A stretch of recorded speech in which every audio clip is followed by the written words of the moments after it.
अस्सलाम वालेकुम एवरीवन। अच्छा, जब तक सर नहीं आ जाते तब तक हम जो है अपनी लास्ट क्लास का हमारी प्रॉम्प्ट इंजीनियरिंग का एक टॉपिक रह गया था एमओई, हम उसको जब तक कवर कर लेते हैं। ठीक है, उसको स्टार्ट करने से पहले मैं आप लोगों से पूछूंगी कि लास्ट क्लास में हमने एक असाइनमेंट दिया था आप लोगों को, तो किस किसने कर लिया। ठीक है, सबसे पहले हम बात करेंगे एमओई है क्या। तो MOE basically stand for mixtures of expert. ठीक है, अब मिक्सचर्स ऑफ एक्सपर्ट है क्या। Mixtures of expert is a machine learning architecture design to improve the efficiency and scalability of large models, particularly in the context of large language models.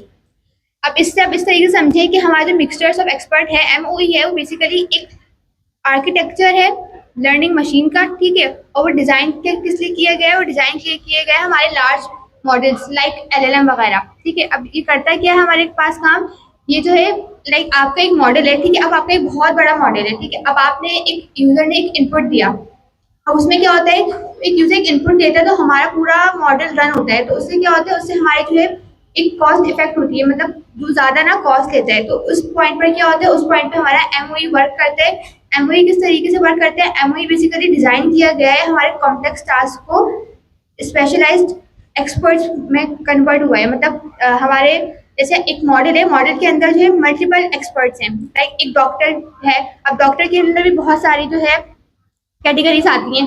Like एक surgeon अलग होता है, एक dentist अलग होता है। तो इसी तरीके से जो है हमारे एमओई में भी ये मॉडल है, मॉडल के अंदर हमारे पास मल्टीपल एक्सपर्ट्स हैं मल्टीपल टास्क के लिए। जस्ट लाइक एक यूजर ने एक इनपुट दिया कि उसको एक मैथ्स की प्रॉब्लम सॉल्व करनी है। ठीक है, और वो मैथ्स की प्रॉब्लम किस तरीके से सॉल्व होगी, वहां पर एक हमारा मैथ्स का एक्सपर्ट वर्क करेगा। अब फॉर एग्जाम्पल अगर मेरे पास इस तरीके से मल्टीपल एक्सपर्ट्स नहीं होते, ठीक है, स्पेशलाइज नहीं होते, अगर मैं उस पॉइंट पर अपना पूरा मॉडल रन करती, तो वहां पर क्या होता है, वहां पे एक तो हमारी फास्ट वो भी कम होता, हमारा प्रोसेस फास्ट नहीं चलता, हमारा जो है टोकन भी ज्यादा जाया होते हैं, और जो हमारा पूरा जब मॉडल रन होता है तो हमारा जो कॉस्ट भी बहुत ज्यादा इफेक्ट करता। तो इस पॉइंट पे क्या होता है, इस पॉइंट पे हमारे पास सिर्फ जो हमारे स्पेशलिस्ट एक्सपर्ट होते हैं उस टास्क के लिए वो एक्टिव होते हैं। बाकी सारे क्या होते हैं, बाकी सारे डीएक्टिवेट रहते हैं। सिर्फ हमारे सबसेट ऑफ पैरामीटर हमारे एक्टिव रहते हैं और वो जो है उस पॉइंट पे वर्क करते हैं और हमारे इनपुट का जो है वो आउटपुट देते हैं। इससे क्या होता है, इससे हमारी जो स्पेयर एक्टिवेशन जो है कम होती है और हमारे एफिशिएंसी और जो है मेंटेन वगैरह परफॉर्मेंस रहती है। ठीक है, अगर अब हम जो है इसके की कंपोनेंट्स की बात करें तो बेसिकली इसके थ्री की कंपोनेंट्स हैं। एक है एक्सपर्ट, अभी हमने बात की कि एक्सपर्ट क्या काम करता है। एक्सपर्ट बेसिकली सब नेटवर्क्स हैं, ठीक है, जो हमारे मॉडल्स के अंदर ट्रेंड होते हैं किस चीज़ के लिए, वो बेसिकली ये डिज़ाइन करता है कि हमारे टास्क है, जो हमारा एक्सपर्ट है वो किस टास्क के लिए एफिशिएंट रहेगा, मतलब वो किस टास्क को बेहतरीन तरीके से कर सकते हैं। एलएलएम के अंदर मतलब एक मैथ्स है, एक मैथ्स के एक्सपर्ट है, तो मैथ्स की प्रॉब्लम्स को वो सॉल्व कर सकता है। ये एक्सपर्ट्स के अंदर हम डिजाइन करते हैं कि ये चीज इस टास्क के लिए बेहतर रहेगी। ठीक है, इसी तरीके से अगर हम गेटिंग नेटवर्क की बात करें, getting network is basically just like a router. अगर मैं आपको इसी एग्जांपल दूं, आप किसी हॉस्पिटल में जाते हैं, ठीक है, हॉस्पिटल में जाते हैं तो आप डायरेक्ट पहले तो डॉक्टर के पास नहीं चले जाते, उनके डॉक्टर के रूम में तो नहीं चले जाते, पहले आप जाते हैं रिसेप्शनिस्ट के पास। ठीक है, रिसेप्शनिस्ट क्या करते हैं, आप उसको अपनी प्रॉब्लम बताते हैं कि आपको इस तरीके से इस डॉक्टर का अपॉइंटमेंट चाहिए, तो वो क्या करते हैं, वो फिर आपको उस स्पेशलिस्ट डॉक्टर के पास क्या करते हैं, नेविगेट कर देते हैं। तो इस पॉइंट पे क्या हो रहा है, इस पॉइंट पे क्या हो रहा है, एक राउटर वर्क कर रहा है, एक गेटिंग नेटवर्क वर्क कर रहा है। यहाँ पर जो है रिसेप्शनिस्ट क्या है, एक गेटिंग नेटवर्क है। इसी तरीके से जो है मॉडल के अंदर क्या होता है, मॉडल के अंदर जब एक यूजर का इनपुट जाता है तो उस पॉइंट पे राउटर वर्क करता है। राउटर जो है ये चीज वो करता है कि जो यूजर का इनपुट आया है वो किस स्पेशलिस्ट के लिए वर्क करेगा, मतलब वो उस पॉइंट पर जो है पूरे स्पेशलिस्ट की लिस्ट को जो है स्क्रॉल करता है, और जो हमारे मेन मेन स्पेशलिस्ट होते हैं उस टास्क के लिए वो उसको टॉप के से जो है हमारे एक्टिव करते हैं, और एक्टिव करके जो है वो लाइक अगर हमारे पास 8 स्पेशलिस्ट हैं तो वो 2 स्पेशलिस्ट को टॉप केस से जो है एक्टिव करेगा, मोस्ट रिलेवेंट जो होंगे उस टास्क के आउटपुट देने के लिए। ठीक है, इससे क्या होगा, इससे जो है हमारा लाइट वेट रहेगा एक्सपर्ट, और जो है हमारे एफिशिएंट भी रहेगा और टाइम भी कम लगेगा हमारा। इसी तरीके से अगर हम स्पेयर एक्टिवेशन की बात करें तो ये बेसिकली इस तरीके से कि लाइक डेंस मॉडल हमारे क्या होते हैं, जब 2023 से पहले हमारे पास जो मॉडल्स वगैरह थे वो सारे थे वो एमओई यूज नहीं करते थे, मतलब उस वक्त जो एमओई की इतनी हाइप नहीं थी। वो सिंपल क्या होता था, उसके अंदर dense model for example user को इनपुट किया तो हमारा पूरा मॉडल रन होता था। उसमें हमारे पास उसमें कोई स्पेशलिस्ट एक्सपर्ट्स नहीं थे कि वो एक एक्टिव, उसमें एक एक्टिव होते हैं, दो एक्टिव होते हैं, उसमें क्या होता था पूरा मॉडल हमारा एक्टिव होता था। लेकिन अब क्या होता है, अब हमारे स्पेयर एक्टिवेशन के जरिए क्या होता है, हमारा डेंस मॉडल नहीं होता। डेंस मॉडल मतलब जो हमारे पास 2023 से पहले चल रहा था, अब क्या होता है, अब हमारे पास जो है हर टोकन पर एक एक्सपर्ट एक्टिव होता है हमारे इनपुट के अकॉर्डिंग। ये बेसिकली डायनेमिक होता है, या ये जो है रन करता है हमारे जो हमारा इनपुट होता है ये उसके अकॉर्डिंग डायनेमिकली जो है वर्क कर रहा होता है। अगर इसके हम एग्जाम्पल देखें, अब देखें, अब यहाँ पर क्या हो रहा है, यहाँ पर बेसिकली एक पेशेंट आया, ठीक है। अब patient is just like input, like एक प्रॉम्प्ट, ठीक है। पेशेंट क्या हो, एक प्रॉम्प्ट हो गया। अब पेशेंट आया, पेशेंट किसके पास गया, एक राउटर के पास गया, ठीक है। जैसे हमारे पास यहाँ पर राउटर ये वाला काम कर रहा था, बेसिकली गेटिंग नेटवर्क, ठीक है। अब हमारे पास रिसेप्शनिस्ट क्या है, अब फॉर एग्जाम्पल मैं गई, मैं जो है एक डेंटिस्ट के पास गई, मुझे एक डेंटिस्ट का अपॉइंटमेंट चाहिए। मैं एक हॉस्पिटल में गई, मैं गई वहाँ पर रिसेप्शनिस्ट के पास, मैंने उसको बोला कि मुझे एक डेंटिस्ट का अपॉइंटमेंट चाहिए, ठीक है। अब मैं उसको अपनी प्रॉब्लम बताई, तो अब रिसेप्शनिस्ट क्या करेगा, वो जो है सारे डॉक्टर्स को देखेगा कि उसका कौन कौन से डॉक्टर्स जो है अवेलेबल है एज अ डेंटिस्ट, मतलब स्पेशलिस्ट। वो क्या करेगा, मुझे उस डॉक्टर के पास क्या कर देगा, नेविगेट कर देगा, जो उस चीज में महारत हासिल रखते होंगे, जो उस चीज में स्पेशलिस्ट होंगे। फॉर एग्जाम्पल अगर मैं इसको बोला कि मुझे डेंटिस्ट के पास जाना है, अब ऑब्वियसली बात है मुझे वो सर्जन के पास तो नहीं कर सकते नेविगेट, सर्जन तो उस चीज के अंदर स्पेशलिस्ट नहीं रखता, वो तो डेंटिस्ट है, डेंटिस्ट के अंदर डेंटिस्ट वाले स्पेशलिस्ट रखते हैं। तो क्या करेगा, मुझे वो जो है एक स्पेशलिस्ट डेंटिस्ट के पास नेविगेट कर देगा। उस पॉइंट पे क्या होगा, उस पॉइंट पे जो हमारे बाकी डॉक्टर्स होंगे वो डीएक्टिवेट ही रहेंगे, क्यों, क्योंकि वो जो है डेंटिस्ट नहीं है, वो जो है एक अलग अलग दूसरी एक्सपर्टीज में अपने जो है महारत रखते हैं, ठीक है। अब क्या होगा, यहाँ पर ओनली सिलेक्टेड डॉक्टर वर्क, मतलब ओनली डेंटिस्ट यहाँ पर क्या कर रहा है, एक्टिव हो रहा है। फिर वो क्या करेगा, डेंटिस्ट में डेंटिस्ट के पास गई, वहां पर जो है उसने मुझे मेरी सारी प्रॉब्लम की, मतलब मैंने अपना इनपुट दिया, फिर उसके क्या किया, उसने मुझे उसके अकॉर्डिंग मेरा आउटपुट दिया, उसके अकॉर्डिंग उसने जो है मेरी ट्रीटमेंट करी। इसी तरीके से एलएलएम में भी होता है। अगर हम यहाँ पर कोई टेक्निकल एग्जाम्पल देखें, अब क्या हो रहा है यहाँ पर, आप लोगों को नजर सही आ रहा है। अब यहाँ पर क्या हो रहा है, देखिए यहाँ पर क्या है, अब एक यूजर आया, लाइक चैटजीपीटी के पास एक यूजर आया। अब उसने क्या किया, उसने एक अपनी मैथ की प्रॉब्लम दी, उसने एक प्रॉम्प्ट दिया, क्या, व्हाट इज 25 मल्टीप्लाई बाय 12। ये क्या किया आपने, क्वेश्चन किया। अब इस पॉइंट पर क्या हो रहा है, इस पॉइंट पर सबसे पहले जो है टोकन्स में कन्वर्ट होगा। आप लोग को पता है कि हमारा हर इनपुट का जो है हर एक वो एक टोकन में कन्वर्ट होता है। Break your question into small word pieces like tokens, ठीक है। हमारे क्या हुआ, मेरा ये क्वेश्चन पहले टोकन्स में कन्वर्ट हो गया, मतलब स्मॉल पीसेस में ये डिवाइड हो गया। उसके बाद क्या हो रहा है, उसके बाद हमारा गेटिंग नेटवर्क हो रहा है। अब क्या गेटिंग नेटवर्क क्या हो गया, यहाँ पर आई बात राउटर की। अब आया हम, अब मैंने एक मैथ का क्वेश्चन किया है, तो मुझे, मैं तो यही करूंगी ना कि मुझे एक मैथ स्पेशलिस्ट से अपना जवाब चाहिए। तो वहाँ पर क्या करें, गेटिंग नेटवर्क हमारे सारे जो है मॉडल्स में जितने भी एक्सपर्ट हैं उसको एक्सप्लोर कर रहे हैं। एक्सप्लोर करने के बाद वो क्या कर रहे हैं, check question type, decide what expert should handle it, मतलब वो ये चेक कर रहे हैं और वो मतलब वो डिसाइड करेगा भी कि हमारा कौन सा एक्सपर्ट इस पॉइंट पर वर्क करेगा। लाइक अभी देखें हमारे पास कितने एक्सपर्ट्स हैं, यहाँ पर हमारे पास 5 एक्सपर्ट हैं, ठीक है। एक एक्सपर्ट क्या है हमारे पास, जो अंडरस्टैंड कर रहा है हमारी मैथ्स प्रॉब्लम को, ठीक है। दूसरा एक्सपर्ट क्या है, जो हमारे पास मीनिंग्स को अंडरस्टैंड कर रहा है, लैंग्वेजेस को बेसिकली। उसके बाद थर्ड एक्सपर्ट क्या है, थर्ड एक्सपर्ट हमारे पास यहाँ पर जो है लॉजिक्स और कोडिंग टास्क को हैंडल कर रहा है। फोर्थ एक्सपर्ट हमारे पास वर्ड नॉलेज और इफेक्ट्स वगैरह को हैंडल कर रहे हैं। इसी तरीके से पांचवा जो है हमारे पास वो remember context and past input. इस पॉइंट में हमारे पास क्या हुआ, मेरा क्वेश्चन था, मेरा क्वेश्चन ना ही लैंग्वेज से रिलेटेड है, मेरा क्वेश्चन ना ही कोडिंग से रिलेटेड है, और मेरा क्वेश्चन ना ही कुछ नॉलेज या फैक्ट्स वगैरह से रिलेटेड है। तो उस पॉइंट पे मेरे पास सिर्फ और सिर्फ जो है 2 एक्टिव होंगे एक्सपर्ट। क्यों, क्योंकि वो एक्टिव इसलिए हो रहे हैं कि वो मेरे इनपुट से रिलेवेंट हैं, वो रिलेवेंट एक्सपर्ट्स हैं जो मेरे इनपुट का मुझे आउटपुट दे सकते हैं। लाइक एक्सपर्ट 1 और एक्सपर्ट 5, ये दोनों क्या होंगे, ये दोनों पहले जो है कंबाइन होंगे। ये कंबाइन होने के बाद क्या करेंगे, इन दोनों का जो आंसर जो कंबाइन होकर आएगा वो क्या करेगा, वो हमें आंसर जनरेट कर देगा। मतलब इसमें जो है मल्टीपल एक्सपर्ट, फॉर एग्जाम्पल अब इसमें यहाँ पर यूज किया हो रहा है, यहाँ पे टॉप के हो रहा है, यहाँ पर टॉप के हुए, यहाँ पे टॉप के पास ने 5 में से क्या किया, हमारे 2 सेलेक्ट कर लिए टॉप के अकॉर्डिंग, और उसमें उससे जो है उसने हमारे आंसर को कंबाइन किया और हमें जो है उसने आउटपुट दे दिया। मेरा आउटपुट क्या आया था, आंसर इज 300, ठीक है। इसी तरीके से जो है हमारा ये एमओई जो है वर्क करता है, पूरा ये फ्लो चलता है हमारे एमओई के अंदर। अगर अब हम बात करें MoE implement status in front end models, अब ये वो चीज़ है, हमारे पास 2025 के अंदर most of the models, most of the हमारे जो है टूल्स हैं उसके अंदर क्या हो रहा है, एमओई इम्प्लीमेंट हो रहा है।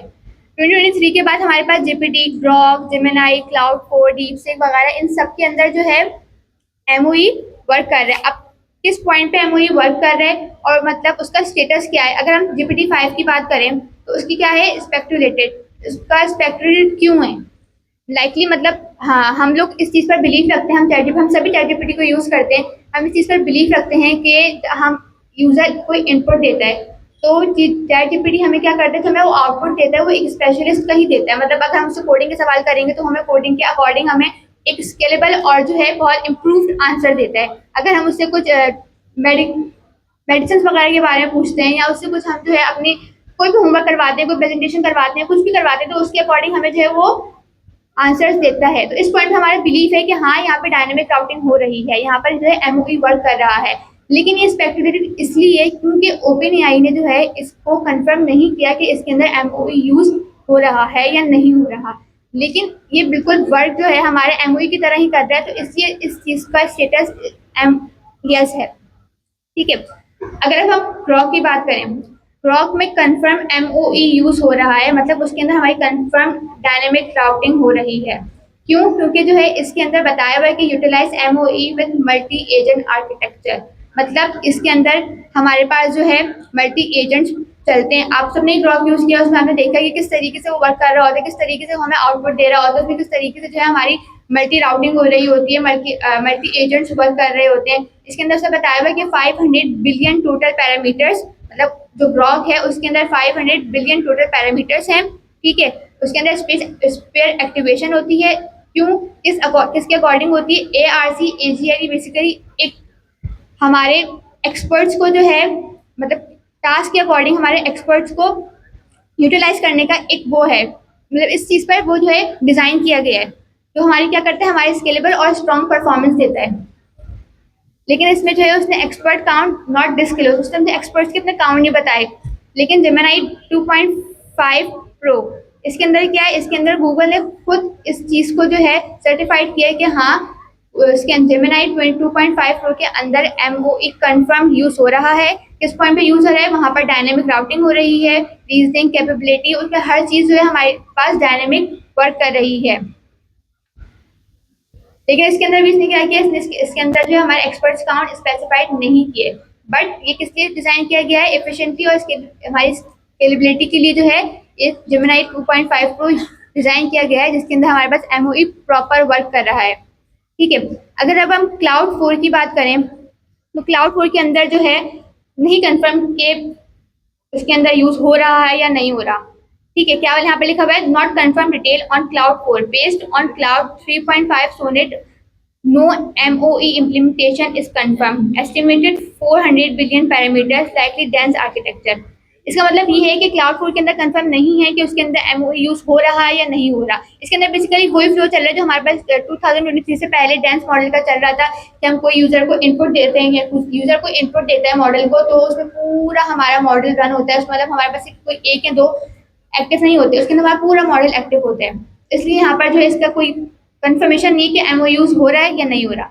इसी तरीके से हमारा डीपसीक V3 इसके अंदर हमारे पास कंफर्म मतलब ऑलवेज कंफर्म है कि इसके अंदर डीपसीक के अंदर जो है एमओई यूज हो रहा है। किस पॉइंट पे यूज हो रहा है? इसके अंदर MoE model with 671 billion total parameters. अब इसके अंदर क्या होता है, हमारे पास जो हमारा डीपसीक V3 है इसके अंदर 670 बिलियन टोटल पैरामीटर्स हैं, बट लेकिन उसके अंदर क्या होता है, उसके अंदर हमारे पास एक एक्सपर्ट के लिए 37 बी एक्टिव पर टोकन, मतलब पर टोकन पर हमारे पास क्या होता है, 37 बी एक्टिव होते हैं एमओई के वो parameters. Using DeepSeek MoE architecture with multi head latent attention ML a highly efficient trained on 14.8 token for 5.6 million. मतलब क्या है इसके अंदर, मतलब ये हमारी हाई एफिशिएंट है, हमारी स्केलेबल है और ट्रेंड इस चीज़ के लिए किया गया और किस चीज़ पर ट्रेन किया गया, ये 14.8 टोकन पर ये डिज़ाइन किया गया है, जिसकी कॉस्ट क्या है, $5.6 मिलियन। ठीक है, अब हमने की पॉइंट्स पे भी अपनी बात कर ली। अगर अब हम बात करें how MoE works in LLM, LLM हमारे पास किस तरीके से वर्क करता है, अभी हमने पूरी जो है अपनी डायग्राम वगैरह में भी देखा कि एलएलएम हमारे पास किस तरीके से वर्क करता है। वो जब ट्रेनिंग सेशन में होता है, तो ट्रेनिंग सेशन में क्या होता है, वो during pre training the model learn to route input to appropriate experts via losses load balance to prevent any single expert from being overused. This is often done on massive data set to ensure expert specialists without overlapping too much. इसके अंदर क्या हो रहा है, इसके अंदर हमारे training का जो हमारा पॉइंट है, वहां पर हमारे एक्सपर्ट ये चीज यूटिलाइज कर रहे होते हैं कि जो है हमारे किस पॉइंट पर कौन सा एक्सपर्ट वर्क करेगा, मतलब किस पॉइंट पर हमारे स्पेशलिस्ट को डिजाइन करना चाहिए किस टास्क के लिए। इंटरफेस के अंदर हमारे पास क्या होता है, इंटरफेस के अंदर बेसिकली हमारे पास वही चीज हो गई कि हमारे पास एक प्रॉम्प्ट आया यूजर का, वहां पर हमारी गेटिंग नेटवर्क हुई कि कौन सा इस यूजर का जो प्रॉम्प्ट है वो किस एक्सपर्ट को देना चाहिए। इंटरफेस के अंदर हमारे पास सिंपली ये होता है। अब अगर हम इसके बेनिफिट्स और ड्रॉबैक्स के बारे में बात करें, तो ऑब्वियसली बात है हमारे पास बेनिफिट्स के अंदर एफिशिएंट है, हमारे पास जो हमारे पास एमओई डिजाइन किया गया है वो एफिशिएंटली डिजाइन किया गया है। क्यों? क्योंकि उसके उसके जरिए हमारे पास क्या होती है, हमारी परफॉर्मेंस हाई हो रही है, ठीक है, और हमारे पास जो है कॉस्ट भी कम कंप्यूट होती है। मतलब अकॉर्डिंग टू अगर हम दूसरे एलएलएम की बात करें, जस्ट लाइक हम अगर इसकी बात करें क्लाउड फोर की, तो उसके अंदर क्या होता है, उसके अंदर हमारे पास पूरा एडवांस आर्किटेक्चर चलता है, तो हमारे पास जो है कॉस्ट इफेक्टिव हो सकता है।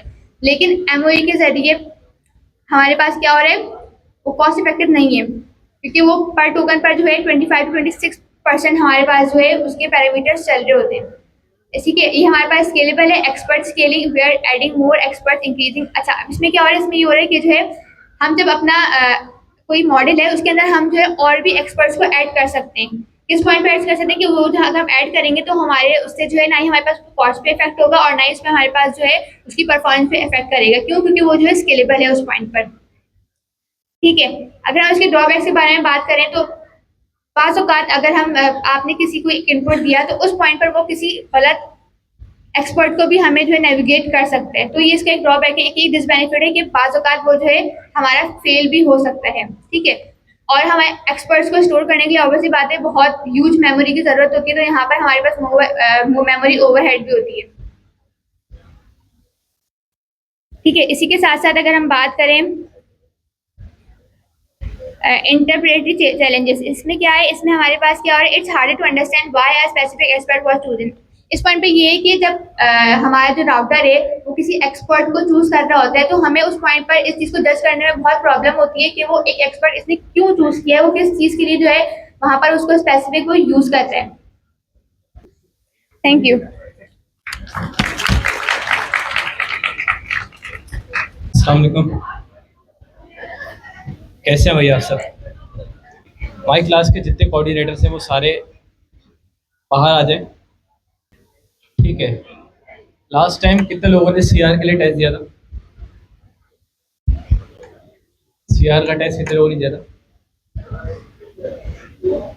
ठीक है, अब जिसका नाम लेते रहे हम वो एक एक करके मेल जिस तरफ आ जाएंगे सीधे आपकी तरफ, और फीमेल्स लेफ्ट साइड पर आ जाएंगे। अहमद नसीम 84, मोहम्मद अनस, अंजला वसीम, अंजला वसीम,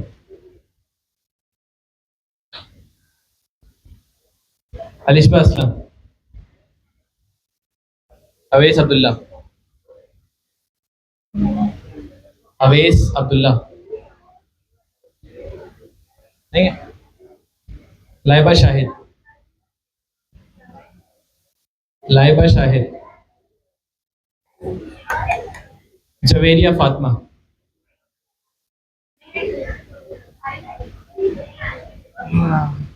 अच्छा रोल नंबर ये लिखे हुए, अगर किसी का नाम सेम हो तो अपना रोल नंबर देख लें। 72521 सिद्रा नुमान, मोहम्मद शफीक, मोहम्मद शफीक, मुनज़्ज़ा, रोल नंबर है 318850। कौन है मुनज़्ज़ा? आजा बाहर आजा। आर्यन, 464901 आर्यन,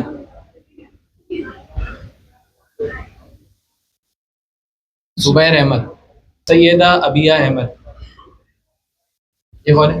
सैयदा अबिया अहमद, राहिल अफजल, कौन है? राहिल अफजल,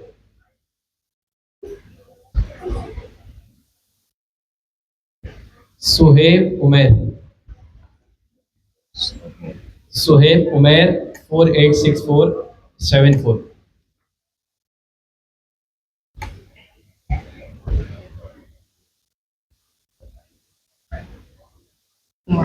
मोहम्मद उमर अकमल, कौन है?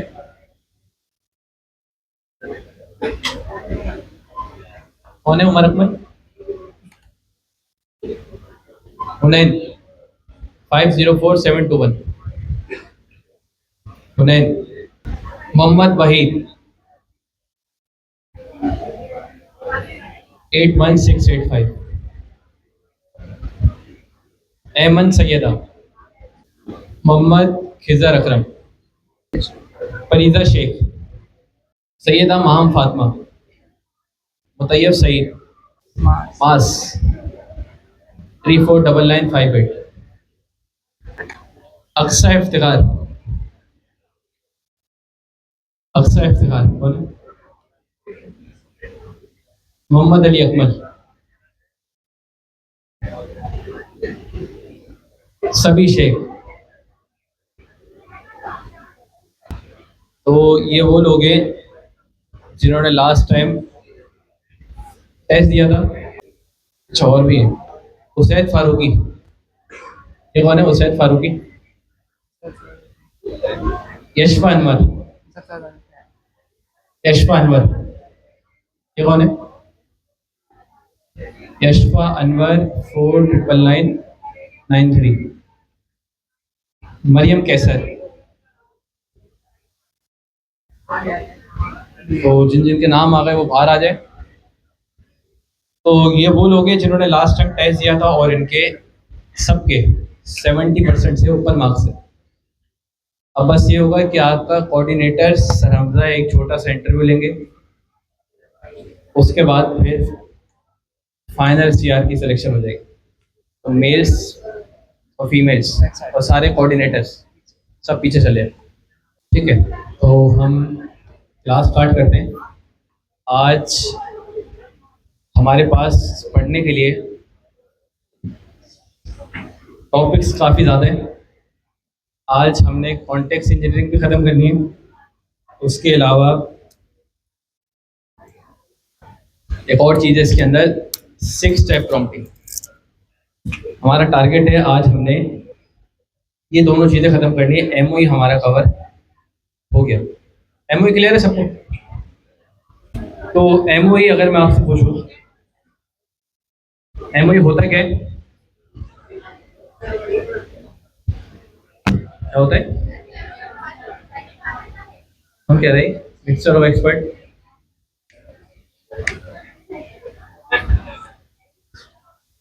हमें भी पता है, फुल फॉर्म थोड़ी पूछिए। एमओई का अगर कोई आपसे पूछे एमओई सिंपल जबान में होता क्या है, क्या बताएंगे?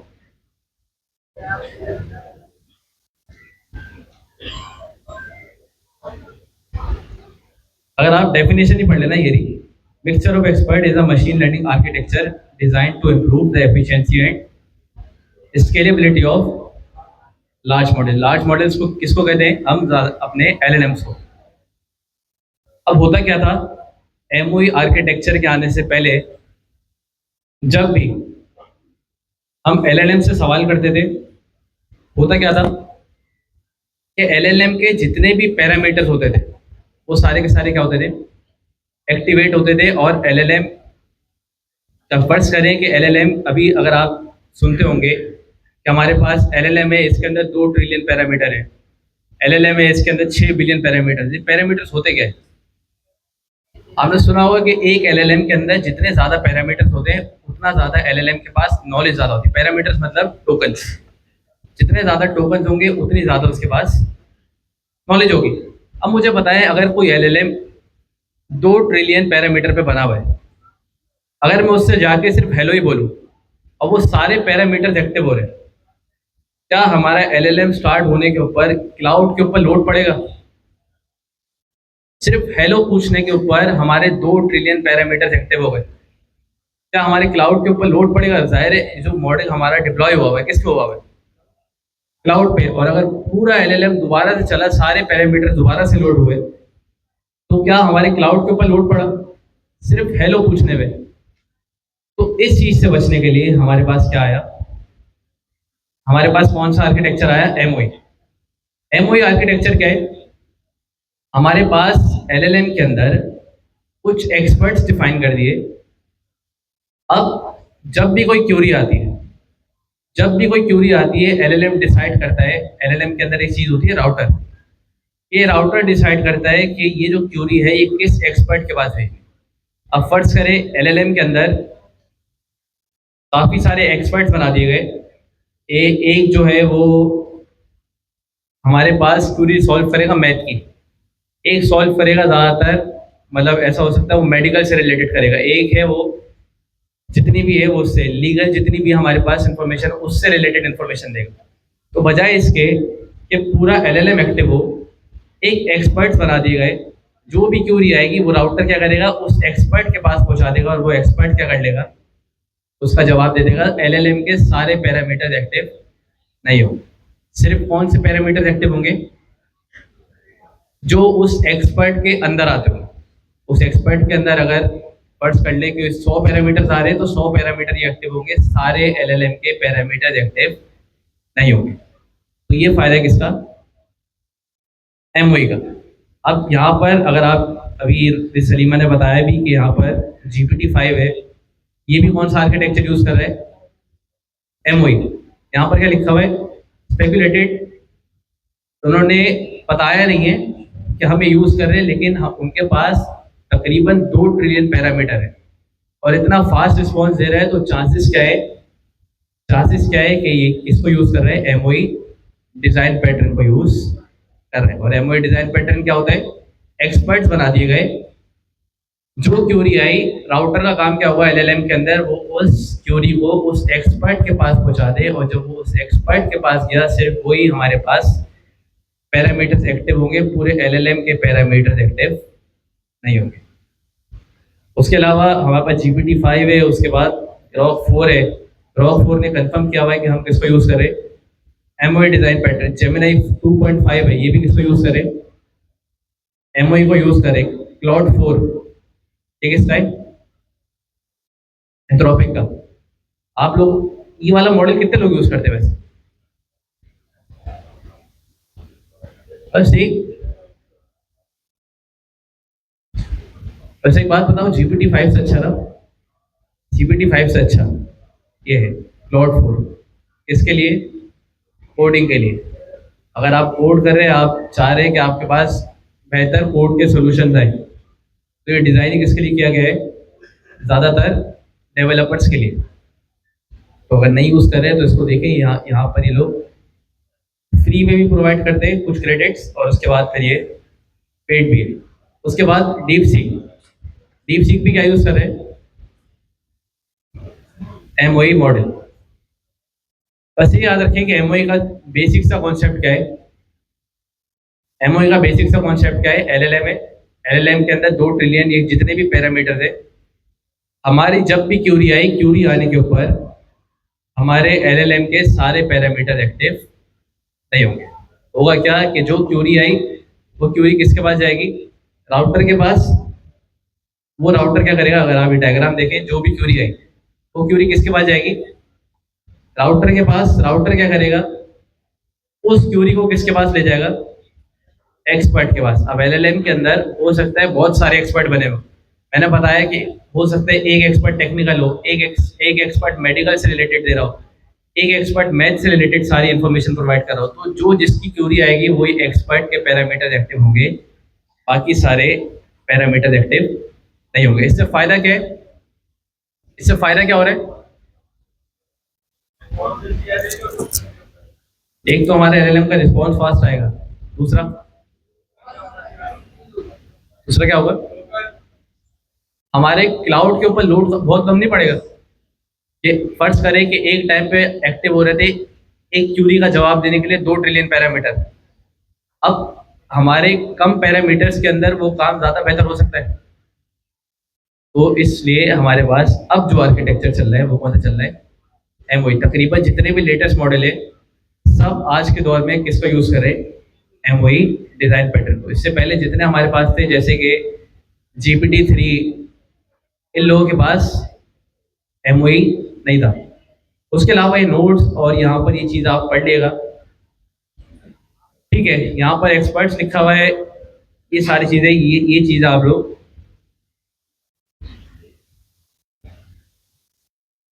ये चीज़ें फिर आप लोग पढ़ लेगा। बस इसको देख लेते हैं, ये रहा कि बस जब भी आप एमओई का प्रॉम्प्ट लिख रहे होते हैं, उस प्रॉम्प्ट के अंदर आप क्या क्या दे रहे होते हैं, सबसे पहले रोल, उसके बाद टास्क, उसके बाद ऑडियंस कौन सी आपकी, लैंग्वेज, आउटपुट, और उसके अलावा आप क्या दे रहे होते हैं, इंस्ट्रक्शन। अगर मैं आपसे पूछूं ये जो स्टेप बाय स्टेप बना हुआ है, ये लास्ट टाइम हमने कौन सी प्रॉम्प्ट की टेक्निक पढ़ी थी।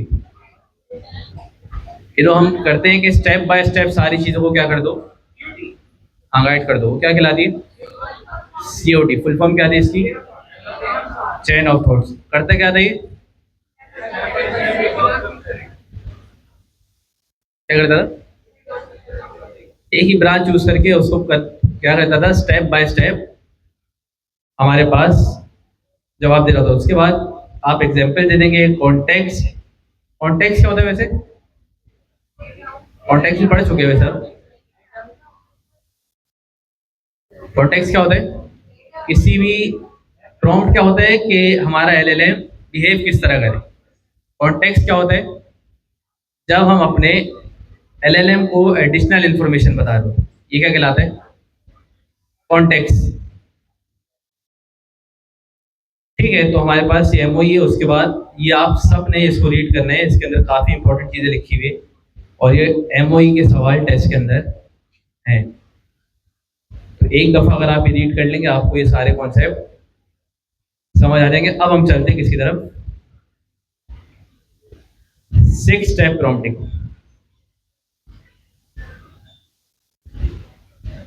एक और चीज़ जो मुझे डिस्कस करनी है आप लोगों से,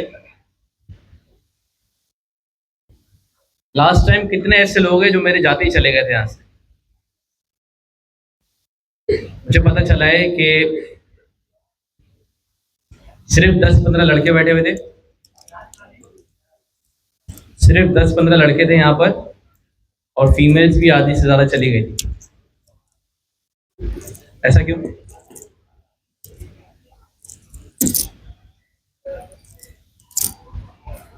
हालांकि मैं बोल के भी गया था कि क्लास कंटिन्यू होगी, आप लोगों ने सबने जाना नहीं है। मतलब लास्ट टाइम तो देख के ये लगा कि अगर मैं किसी दिन छुट्टी कर लूँ आप लोग तो सारे उसी वक्त भाग जाएंगे। और शायद मैं बता के भी गया था, मैं लास्ट टाइम आया कैसे स्टेज के ऊपर था, मैं बता के गया था ना, मेरे ताया का इंतकाल हो गया था। तो मैं डायरेक्ट वहाँ जाने के बजाय मैं पहले यहाँ आया था, फिर मैं यहाँ से गया था।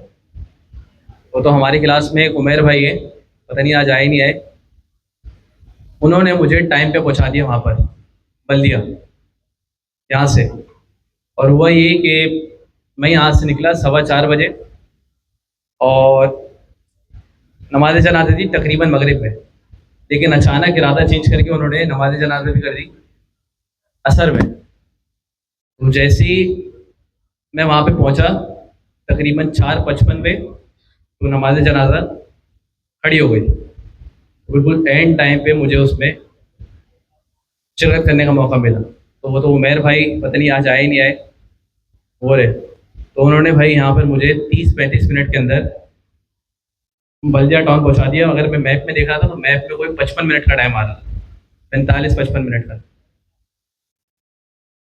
तो ऐसा नहीं करे भाई, अब मैं कोशिश करूँगा आहिस्ता आहिस्ता। मुझे ये बिल्कुल अच्छा नहीं लग रहा है कि आप लोग सिर्फ एक टीचर से पढ़े, बाकियों को आप इतनी इम्पोर्टेंस ना दें। अभी शायद ऐसा होगा कि बाकियों के पढ़ाने का स्टाइल आप लोगों को नहीं समझ आ रहा हो सकता है ऐसा, लेकिन जब वो पढ़ाते रहेंगे आहिस्ता आहिस्ता ये चीज़ कवर होती रहेगी। अब आप लोग क्वार्टर टू से मेरे साथ है ना ज़्यादातर, मैं इस क्लास में क्वार्टर टू में ही आया था ना, सैटरडे में तो क्वार्टर टू में आया था ना। अब जब मैं क्वार्टर टू में आया था, क्या मैं इतना अच्छा पढ़ा पाता था? अभी भी अच्छा नहीं पढ़ाता, लेकिन मतलब इतना अच्छा पढ़ा पाता था नहीं। मुझे तो ये भी सुनने को मिला कि मुझे हमें सर बिलाल का समझ आता है, सर अली का समझ ही नहीं आता। बहुत लोगों ने सुना मैंने, लेकिन क्या हुआ, आहिस्ता आहिस्ता पढ़ाते रहे पढ़ाते रहे पढ़ाते रहे, चीज़ें इंप्रूव हो गई। इसी तरह अगर आप बाकियों को चांस नहीं देंगे, जैसे हमारे सर हमजा है, कोऑर्डिनेटर है, ये भी आहिस्ता आहिस्ता पढ़ाते रहेंगे, तो शायद ये लोग मुझे पीछे छोड़ दें बहुत आसानी से। तो ऐसा नहीं करें। अगर कोई पढ़ाने आ रहा है, उसको कम से कम इतनी रिस्पेक्ट दें।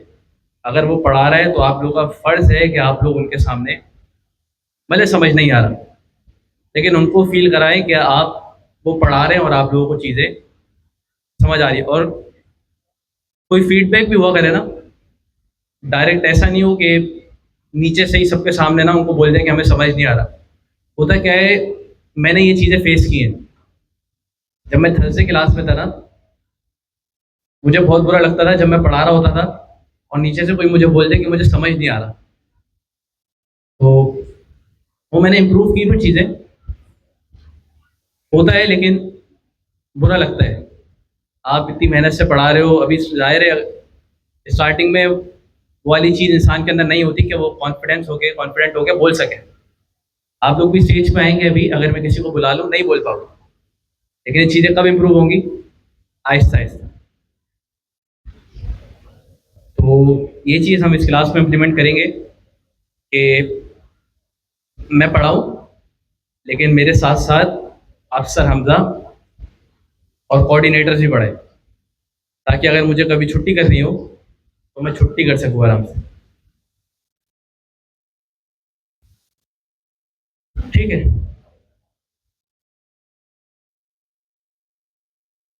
ये वाला पेज कितने लोगों ने पढ़ा हुआ है? 6 स्टेप प्रॉम्प्टिंग। कोई ऐसा जिससे पढ़ा हो? ठीक है।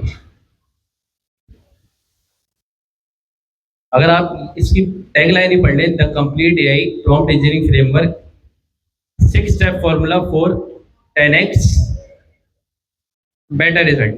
मतलब ये कह रहे हैं कि अगर आप अभी तक जो भी प्रॉम्प्ट देते थे, अगर आप उस प्रॉम्प्ट के अंदर ये चीज़ें इंप्लीमेंट कर लें तो आपका आउटपुट क्या हो जाएगा? 10x क्या हो जाएगा? बेटर हो जाएगा। तो यहाँ पर क्या लिखा हुआ है? Most people are using AI like ChatGPT entirely wrong. They ask broken question is now chats with proper context missing out on AI true potential. The tutorial, अच्छा ये इन्होंने वो बताया हुआ है, ठीक है। Why prompting skills matter? अगर मैं आपसे पूछूं, आप लोग प्रॉम्प्ट इंजीनियरिंग क्यों पढ़ रहे हैं? प्रॉम्प्ट इंजीनियरिंग क्यों पढ़ रहे हैं? इससे तो वैसे भी कर सकते हैं, इसमें क्या है? प्रॉम्प्ट प्रॉम्प्ट इंजीनियरिंग का मेन फायदा क्या है? आप जितना अच्छा आउटपुट देंगे, जितना अच्छा इनपुट देंगे, उतना अच्छा क्या आएगा आपके पास? आउटपुट। आज के दौर पे सारी चीज़ें क्या बन गई हैं? प्रॉम्प्ट।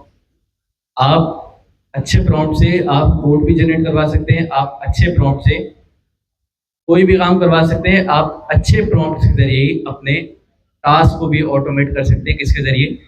एजेंट्स के जरिए। एजेंट बनाना सीखे थे हमने। अब थोड़ा सा हम इस तरफ आ गए प्रॉम्प्ट की तरफ, लेकिन इसके बाद डायरेक्ट प्रॉम्प्ट इंजीनियरिंग के बाद अगला जो टास्क है हमारा वो क्या है? Spec kit. उसके अंदर फिर हम ये सारी चीज़ें prompt engineering, spec kit, MCB server, ये सारी चीज़ें दोबारा से पढ़ लो। तो अगर आप यहाँ पर भी देख लें क्या लिखा हुआ है, in the near future professional who master AI prompting will have a significant advantage we already see. Doctor using AI to help diagnose patient. Engineer prompting AI to इसके लिए solve complex problem. Lawyers using AI to speed up research and catch detail. ये वाली line सबसे important है। अगर आप ये वाली लाइन पढ़ लें खुद से, बता रही है ये जो हाईलाइट हुई है, क्या लिखा हुआ है? Instead of waiting to be replace by AI, learn to work with it effectively. क्या मतलब हुआ इसका? मतलब क्या हुआ इसका? हम इंतजार करते रहे कि एआई हमें आगे क्या कर दे, इससे पहले रिप्लेस कर दे, हम क्या करें, ये सीख लें कि इसके साथ काम किस तरह करते हैं। और अगर आप सुनते हो बहुत सारे लोगों से, क्या बोलते हैं आगे, अगर आप कोई कोर्स भी करने जाओ, मैंने अपने खानदान में भी ऐसे लोग देखे, वो मुझे भी कहते हैं कि यार क्या पढ़ा रहे हो तुम लोग, ये तो ये रिप्लेस कर देगी। क्या सिखा रहे हो डिजाइनरों को, ये रिप्लेस कर देगी? क्या ऐसी चीज़ है? सच अगर मैं आपसे पूछूं, कैसा हो सकता है? हो सकता है? कितने लोग ऐसा सोचते हैं? सच, ये कितने लोगों को ऐसा लग रहा है कि एआई को रिप्लेस कर देगी?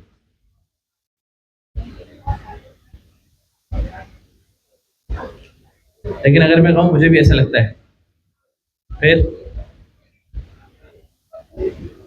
एआई ना उस बंदे को रिप्लेस कर देगी बहुत जल्दी जो कि क्या कर रहे हैं, एआई को अडॉप्ट नहीं कर रहा, एआई को अपने डे टू डे टास्क के अंदर इंप्लीमेंट नहीं कर रहा। अगर अभी भी वो सारे काम मैनुअल कर रहा है तो क्या होगा? उस काम के अंदर क्या आएगा? डिले। वही काम वो कितने दिन के अंदर करेगा? फर्स्ट कर ले 1 दिन के अंदर। लेकिन अगर आप यही एआई को अपने पास यूज कर ले, वही काम आप कितनी देर में कर सकते हैं? वहाँ मुश्किल 2 या 3 घंटे में आपके पास टाइम बच गया। उस टाइम के अंदर आप कुछ और प्रोडक्टिव नहीं कर सकते? कर सकते हैं जी। जी।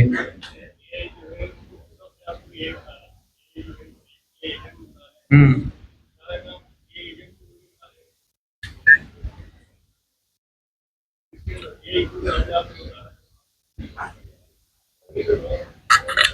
ऐसा सवाल है कि एआई एजेंट खुद भी तो एआई एजेंट बना रहे हैं।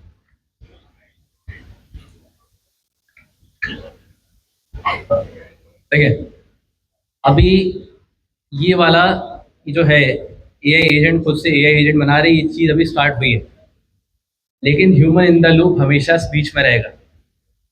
इंसान की ज़रूरत हमेशा बीच में रहेगी। ऐसा कभी भी नहीं होगा, हो सकता है आगे जाके हो जब एजीआई अचीव हो जाए। एजीआई मतलब आर्टिफिशियल जनरल इंटेलिजेंस, ये वो वाला फेज है जब एलएलएम इंसान से ज़्यादा अक्लमंद हो जाए और उनसे अच्छे डिसीजन ले पाए। अभी तक वो वाला पॉइंट अचीव नहीं हुआ है, होगा आगे जाके। लेकिन लेकिन बनिस्बत उनके जो ये वाले एलएलएम को मान ही नहीं रहे, एआई एजेंट को मान ही नहीं रहे, इन चीज़ों को मान ही नहीं रहे, वो तो सबसे पहले, वो तो इस फील्ड से ही बाहर है। सर्वाइव कौन करेगा? टफ टाइम उनको भी मिलेगा जो इस फील्ड के अंदर है, लेकिन बनिस्बत उनके जो है ही नहीं, वो उनसे ज़्यादा पैसे कमा रहे हो। तो अभी ये जो एरा चल रहा है, इसके अंदर आप जितना जल्दी जल्दी पैसे कमा सके तो कोशिश करें कि इस वाली चीज़ से फ़ायदा उठाएं। अभी हम इंतज़ार कर रहे हैं कि एआई का बूम आएगा। एआई का बूम चल रहा है ऑलरेडी। अगर आप मार्केट में जाके देखें, अगर आप इंटरनेशनल मार्केट के अंदर हैं, अगर आप किसी भी चीज़ के आगे ना सिर्फ एआई लगा दें, तो मार्केट में ऐसे ऐसे लोग हैं कि वो आपको बस वो कह रहे हैं कि हमारी प्रॉब्लम सॉल्व कर दो, और आप अपनी तरफ से, मतलब ऐसा नहीं है कि जितने मांगो उतने, लेकिन अपनी तरफ से आप अच्छे पैसे उनसे चार्ज कर सकते हैं। तो वो टाइम आएगा आएगा जब उस टाइम कुछ और होगा, लेकिन अभी वो वाला पॉइंट फिलहाल नहीं आया। ठीक है, तो हमारे पास अब जो फ्रेमवर्क है वो कौन सा है? 6 पार्ट प्रॉम्प्टिंग फ्रेमवर्क। इसके अंदर क्या है? सबसे पहली चीज जो है इसके अंदर, वो क्या है? Command starts from not soft. इसके अंदर क्या है, सबसे पहले यहाँ पर इन्होंने बताया हुआ है कि अभी जो हम क्या करते हैं, चैट जीपीटी के पास जाते हैं, सवाल क्या करते हैं, गिव मी इन्वेस्टिंग एडवाइस। क्या बोलते हैं, गिव मी इन्वेस्टिंग एडवाइस। अगर मैं आपसे पूछूं क्या ये एक बेहतर प्रॉम्प्ट है? हमने अभी तक प्रॉम्प्ट इंजीनियरिंग में क्या क्या पढ़ा, काफी सारी टेक्निक्स पढ़ी। अभी के लिए अगर मैंने इसको बता दिया गिव मी क्या करना है, इन्वेस्टिंग एडवाइस, इसको क्या पता किससे यहाँ पर एडवाइस मांग रहे हैं। लेकिन अगर मैं इसको एक रोल असाइन कर देता, हमने पढ़ी है ना last time role based prompting, उसमें क्या होता था, you are a software architect, you are a doctor, you are a lawyer. क्या होता था इससे, उसको पता होता था कि अब जो मेरे पास स्टोरी आएगी वो किससे रिलेटेड आएगी, जो भी मैंने उसको रोल असाइन किया। तो कभी भी ये क्या कह रहे हैं, पहली चीज क्या है, कमांड आप क्या करो, स्टार्ट क्या करो, स्ट्रॉन्ग नॉट सॉफ्ट। कभी भी आपने इस तरह से प्रॉम्प्ट नहीं देना। गुड एग्जांपल क्या है इसकी, recommend a diversified investment strategy for a moderate risk investor saving for a home with in 5 years। हमने यहाँ पर क्या बता दिया, इन्वेस्टमेंट स्ट्रेटेजी बताओ, moderate risk investor saving for a, किसके लिए, किसके लिए, घर के लिए। और क्या बता दिया इसको, कितना टाइम बता दिया इसको, 5 साल। अब यहाँ पर मैंने इसको सारी चीजें बता दी। अब ये जो जवाब देगा, क्या ये इस प्रॉम्प्ट के हिसाब से सारी चीजें जहन में रख के मुझे जवाब दे रहा होगा? लेकिन अगर मैं सिर्फ इसको ये बोल देता, क्या इसको पता था हम किस चीज के लिए इन्वेस्टमेंट कर रहे हैं, कितने साल का इन्वेस्टमेंट प्लान बनाना है? तो कभी भी जब हम एलएलएम को क्या देंगे, प्रॉम्प्ट देंगे, हम क्या देंगे, स्टार्ट क्या करेंगे हमेशा स्ट्रॉन्ग, और हम इसको पहली दफा में ही क्या करेंगे, सारी चीजें बता देंगे। की प्रिंसिपल क्या है इसके अंदर, यूज स्ट्रॉन्ग एक्शन वर्ब।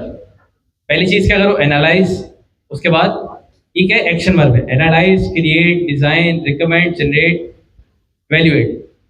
जब भी आप सवाल शुरू करो ना, आप कोशिश करो कि ये वाले एक्शन वर्ब्स का यूज करो, किसके अंदर, प्रॉम्प्ट्स के अंदर। Avoid weak words like give और हेल्प। एक चीज कही जाती है कि जब भी आप एलएलएम से बात कर रहे हो, एलएलएम को ना कभी भी आप इस तरह के वर्ड्स नहीं कहो, गिव, हेल्प, थैंक यू। हम लोग ये एलएलएम को कह रहे होते, लेकिन एलएलएम को ज़रा सा भी फर्क नहीं पड़ता। कोशिश करें कि ये वाली चीज़ें आप क्या करें, अवॉइड करें। ये किसके अंदर आती है, हमारे वीक वर्ड्स के अंदर। उसके बाद क्या है, be specific about what you want. हमने यहाँ पर बिल्कुल स्पेसिफिक बताया कि क्या करना था, हमें किसके लिए सेविंग करनी है, होम के लिए। वो कितने साल के लिए करनी है, 5 साल के लिए। उसके बाद क्या है, set a professional focus tone.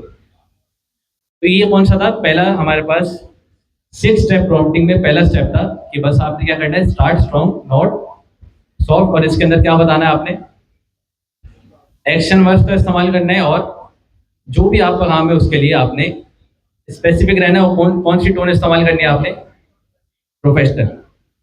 दूसरी चीज क्या है, कॉन्टेक्स्ट। और इसके आगे लिखा हुआ क्या है, मोर इज ऑलवेज बेटर। और कॉन्टेक्स्ट होता क्या है, अभी मैंने पूछा था शायद,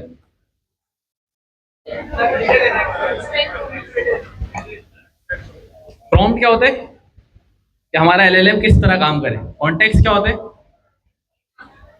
एडिशनल इन्फॉर्मेशन, जो कि हम क्या बता रहे होते हैं, किसको बता रहे होते हैं, एलएलएम को बता रहे होते हैं, जो उसके पास नहीं होती।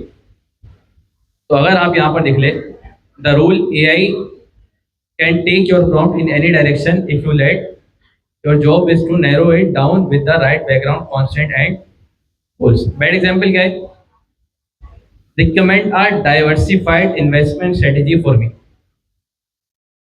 अब इस प्रॉम्प्ट को देख के आपको क्या पता चल रहा है, क्या ये अच्छा प्रॉम्प्ट है? आप सिर्फ इसको पढ़े, अभी अभी इसको छोड़ दें कि यहाँ पर ये बैड और गुड लिखा हुआ है, सिर्फ इसको पढ़े। अगर कोई आपको टेस्ट के अंदर ये वाला प्रॉम्प्ट दिखा के पूछे, क्या ये हमारे पास बैड प्रॉम्प्ट है या अच्छा प्रॉम्प्ट है, क्या लग रहा है देख के? वो जो सामने लिखा हुआ है आपको बता दे,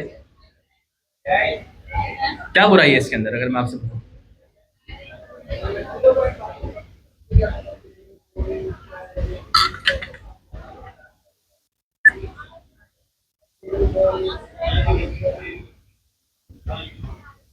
देखिए क्या कह रहा है, diversified investment strategy for me. अब इन्वेस्टमेंट कितने टाइप की होती है, क्या ये बताया हुआ है? कितने साल का प्लान है, क्या ये बताया हुआ है? जब एलएलएम को अगर मैं कह दूं उसको क्या पता, तो मुझे क्या बताना पड़ता, इसको कॉन्टेक्स्ट देना पड़ता।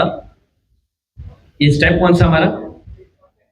कॉन्टेक्स्ट। अगर मैं इसको कॉन्टेक्स्ट दे दूं कि किस चीज के लिए मुझे यहाँ पर इन्वेस्टमेंट करनी है, तो गुड प्रॉम्प्ट क्या है, रिकमेंड है investment strategy for 32 years old with moderate risk tolerance earning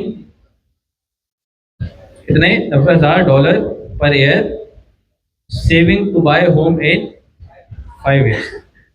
क्या मतलब वो कि इन्वेस्टमेंट स्ट्रेटेजी बतानी है कि कोई 32 साल का क्या है, 32 year old क्या कर रहा है, कितने साल के कितने बचा रहे हैं, $90,000, बहुत अमीर है भाई, saving to buy a home in 5 year।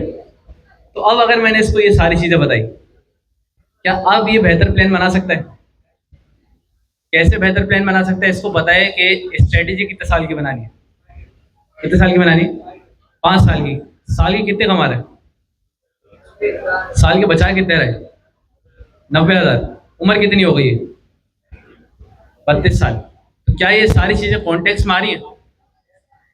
Context में क्या क्या आ रहा है, उसकी एज, उसके अलावा अर्निंग, और खरीदना क्या है, घर, और कितने साल में बनाना है, 5 साल। तो ये क्या था हमारे पास, कॉन्टेक्स्ट। और इसके अंदर क्या है, अच्छा इसके अंदर आपके पास ना 3 फ्रेमवर्क है। पहली चीज क्या है, हु, अगली चीज क्या है, व्हाट, और अगली चीज क्या है, व्हेन। हु क्या है, एज बतानी है, प्रोफेशन बताना है, एक्सपीरियंस लेवल और सिचुएशन। व्हाट क्या है, स्पेसिफिक गोल, कॉन्स्टेंट्स और रिक्वायरमेंट। कॉन्स्टेंट्स क्या होता है, रुकावट है, ये होता ना, ठीक होता ना, हम कंफर्म नहीं पता, मैं आपसे पूछ रहा हूँ। अगर हम यहाँ पर आके सर्च करके दिखा दें, कॉन्स्टेंट्स मीनिंग इन, मैंने पहले भी सर्च किया हुआ, ये रहा। क्या है, रुकावट है। तो ऐसे, अच्छा एक बात बताऊँ आप लोगों को, जब मैंने पढ़ी थी ना प्रॉम्प्ट इंजीनियरिंग, इसके अंदर ना बहुत सादे सादे लफ्ज ऐसे हैं जो, मतलब बहुत सिंपल सिंपल मीनिंग वाले लफ्ज बहुत मुश्किल मुश्किल करके लिखे हुए हैं। तो जब आप पढ़ रहे हो ना, आप एक काम करिएगा कि सारा कंटेंट कॉपी करिएगा, कोई सारा कंटेंट किसके ऊपर ले जाइएगा, चैट जीपीटी। उसको बोले कि मुझे इसको आसान करके समझा दे। क्या अब इसको कॉपी करके चैट जीपीटी पे ले जाएंगे ना, तो ये क्या करेगा, ये जो थोड़े गंदे गंदे लफ्ज लिखे हुए ना, इनको आसान करके बता देगा। बस इनकी बहुत आसान आसान मीनिंग है, बस सर ने बहुत मुश्किल मुश्किल लिखी हुई इंग्लिश में, लेकिन उर्दू में इनकी मीनिंग आसान ही है। ठीक है, व्हाट क्या है, स्पेसिफिक गोल, कांस्टेंट और रिक्वायरमेंट। व्हेन क्या है, टाइमलाइन बतानी है, डेडलाइन बतानी है और अर्जेंसी। अब अगर मैं आपसे पूछूं, क्या इस प्रॉम्प्ट के अंदर तीनों चीज आ रही है?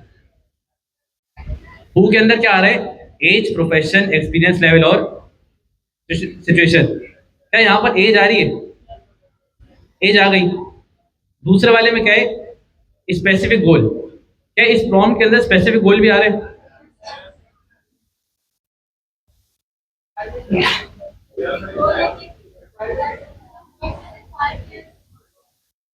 ये रहा, स्पेसिफिक गोल आ रहे हैं। स्पेसिफिक गोल क्या है, saving to buy a home in 5 year। उसके बाद तीसरा क्या है, टाइमलाइन, डेडलाइन और अर्जेंसी। क्या टाइमलाइन भी डिसाइड हुई भी यहाँ पर? टाइमलाइन क्या है, 5 year। तो ये सारी चीजें जब भी आप ये वाला इस तरह से लिख रहे होंगे, तो आप कोशिश करें कि अपने प्रॉम्प्ट के अंदर क्या क्या दें, इस 3 स्टेप फ्रेमवर्क को आप क्या करें, फॉलो करें, जिसके अंदर हु, व्हाट और व्हेन आ रहा हो, और ये सारी चीज़ें इसके अंदर आ रही हो। उसके अलावा कॉन्टेक्स्ट स्केलिंग इसके अंदर क्या है, जैसे यहाँ पर बताया हुआ है कि सिंपल रिक्वेस्ट, इसके अंदर क्या आ रहा है, रेस्टोरेंट रिकमेंडेशन।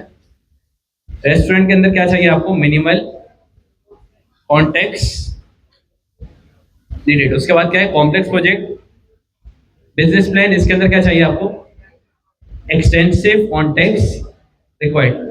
और इसके अंदर क्या है, लाइफ चेंजिंग डिसीजन। उसके बाद क्या है, maximum context investment.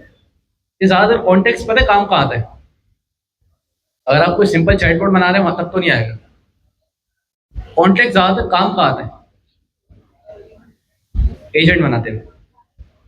Last time हमने ओपन एजेंट ऐसे के पढ़ा था, उसके अंदर एक कॉन्टेक्स्ट की प्रॉपर्टी मिलती थी। क्या करता था वो कॉन्टेक्स्ट,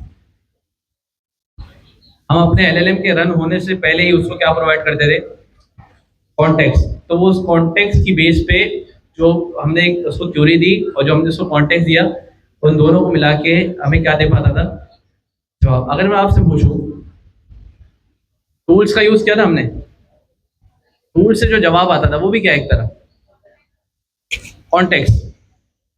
एलएलएम अगर खुद से जवाब नहीं दे पा रहा, उसके पास एडिशनल इन्फॉर्मेशन नहीं है, तो वो क्या करता था जाके, और क्या करता था, टूल।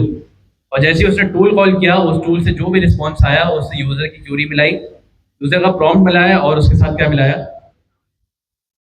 प्रॉम्प्ट के साथ क्या ऐड किया, जो भी हमारे टूल से रिस्पॉन्स आया दोनों को मिला के एक समराइज आंसर हमें दे दिया। अभी हम नेक्स्ट क्लास के अंदर एक टॉपिक पढ़ेंगे, रैक। उसके भी काफी सवाल हैं टेस्ट के अंदर, तो उस टाइम पे हम इस कॉन्टेक्स्ट वाली चीज को और मजीद डिस्कस करेंगे। तीसरी चीज क्या है, logic define the output structure. अब ये चीज हम लोग शायद एजेंट एससीक्यू के दौरान पढ़ चुके हैं। आपको याद है बाय डिफॉल्ट एलएलएम किसके अंदर जवाब देता है, बाय डिफॉल्ट जो एलएलएम हमें जवाब देता है वो किसके अंदर रहता है, या तो नॉर्मल टेक्स्ट या तो मार्कडाउन फॉर्मेट के अंदर। लेकिन हमने क्या देखा था, हमने क्या देखा था कि हम इसके आउटपुट को चेंज भी कर सकते हैं अगर हम चाह रहे हैं कि एलएलएम हमें आउटपुट दे किसके अंदर है, जेसन फॉर्मेट के अंदर। क्या ये चीज हमने करके देखी थी, लास्ट टाइम की थी एजेंट एससीक्यू के अंदर। तो अगर आप चाह रहे हैं कि आपका एलएलएम जो भी जवाब दे, सिंपल टेक्स्ट देने के बजाय हम उसको कोई फॉर्मेट बता दें, तो हम वो भी यहाँ पर कर सकते हैं। तो अगर आप यहाँ पर आ जाए, इसको पढ़ लें विदाउट गाइडेंस, इन 2 लाइनों को आप पढ़ लेगा, लेकिन हम इस पर आते हैं बेसिक एग्जाम्पल। ये रहा, list the asset categories, explain the percent allocation for each and briefly justify the rational behind each choice. इसका क्या मतलब कि आप क्या कर सकते हैं कि आपने जो भी कैटेगरी दी है उसके दौरान आप कोई भी फॉर्मेट यहाँ पर बता सकते हो। फॉर्मेट कौन कौन सा हमारे पास, एडवांस फॉर्मेटिंग ऑप्शन। पहले क्या दे सकते हैं आप, format this as a screenshot Apple notes format. अब अगर आपने ये बता दिया तो आपका अब जो एलएलएम आपको रिस्पॉन्स देगा वो हमेशा इसी फॉर्मेट के अंदर देगा। दूसरा क्या है, give me a copy and pasteable asset I can send to my partner. तीसरा क्या है, respond in PDF format for saving and sharing. आपने देखा होगा चैट जीपीटी डायरेक्ट आपको पीडीएफ बना के भी दे रहा होता है, बनवाइए किसी ने, नहीं करती है, चैट जीपीटी बनाता है, मैंने बनवाई, काफी जेमिनाई भी बना के देता है, सब बना रहे होते हैं। उसके अलावा तीसरा क्या है, create this as a table with column for. ChatGPT इस्तेमाल करते हुए देखा होगा आपने कभी कभी, जब आप कंपैरिजन करवाते हैं किसी चीज का, तो क्या होता है, वो टेबल्स बना रहा होता है। उसके अलावा अगली चीज क्या है,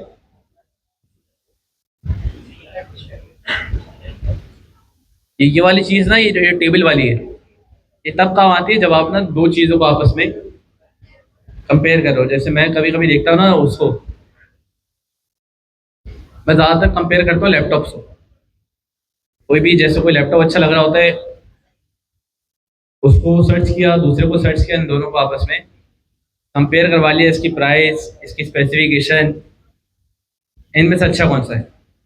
अभी अगर मैं आपको बताऊं, मेरे मेरे साथ एक बहुत, मतलब बुरा तो नहीं है, सही है।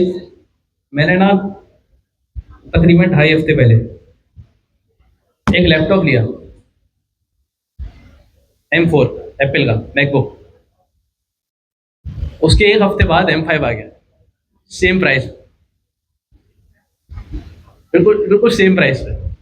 जितने का वो लिया, मतलब अगर वो 1499 का था, तो सेम प्राइस के अंदर एक हफ्ते बाद M5 भी लॉन्च हो गया, और वो M4 से 3 गुना ज़्यादा अच्छा है।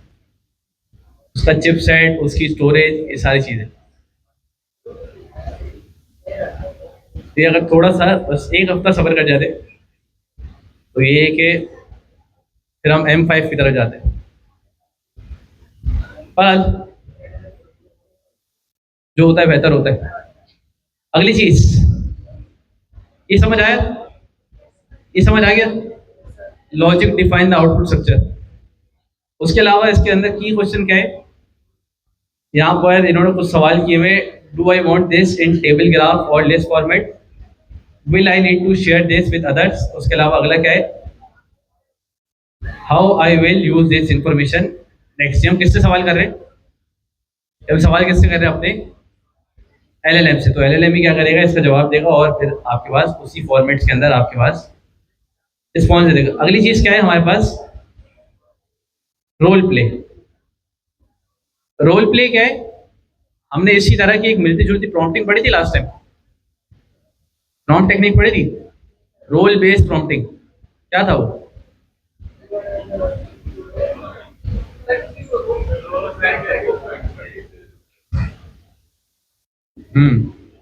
मैं क्या करूं, किसी को जाके रोल असाइन कर दूं। रोल से याद आया, आजकल ना उनके रोल कराची में थोड़े खत्म हो गए। किसके, ट्रैफिक पुलिस वालों के। हाँ, उनकी ले गए जॉब, उनकी भी जॉब यही ले गई। तो आज जब हम आ रहे हैं ना, अब वीडियोस तो देख ही रहे हैं हम, कि 3 तलवार के ऊपर ऐसे लोग खड़े हुए, सिग्नल बंद है, कोई भी आगे नहीं जा रहा, क्योंकि सामने कैमरे लगे हुए हैं। आज जब मैं भी आ रहा ना, तो मैं रास्ते में इतने कैमरे देखता हुआ आया। अब मेरे पास तो हेलमेट है, मैं बाइक भी सही चलाता हूँ, लेकिन जो मेरे सामने से रॉन्ग जा रहा है ना, और सामने कैमरा लगा हुआ, मेरे जहन में आ रहा है ये तो गया। क्या, नहीं बंदा तो सही चलाए, नहीं होगा। अगर हो भी गया, मैं आज हमारे सर हमजा है ना, वो मेरे साथ आते हैं। मैं हमजा को यही कह रहा, मेरा अगर एक चालान हो गया यहाँ सदर आते हैं, मैं बाइक पे आना छोड़ दूंगा। मैं फिर बाइक या पे आऊँगा, या तो मैं यांगो के अंदर आऊँगा। वो ज़्यादा बेहतर है। चालान कम से कम कितना है, कम से कम 5,000 है। तो इससे अच्छा बंदा किसी के साथ आ जाए, वो ज़्यादा बेहतर है। उस पर भी चलाना है, हम तो कैमरे देखते पा रहे थे फिर, नहीं इशारे नहीं किए।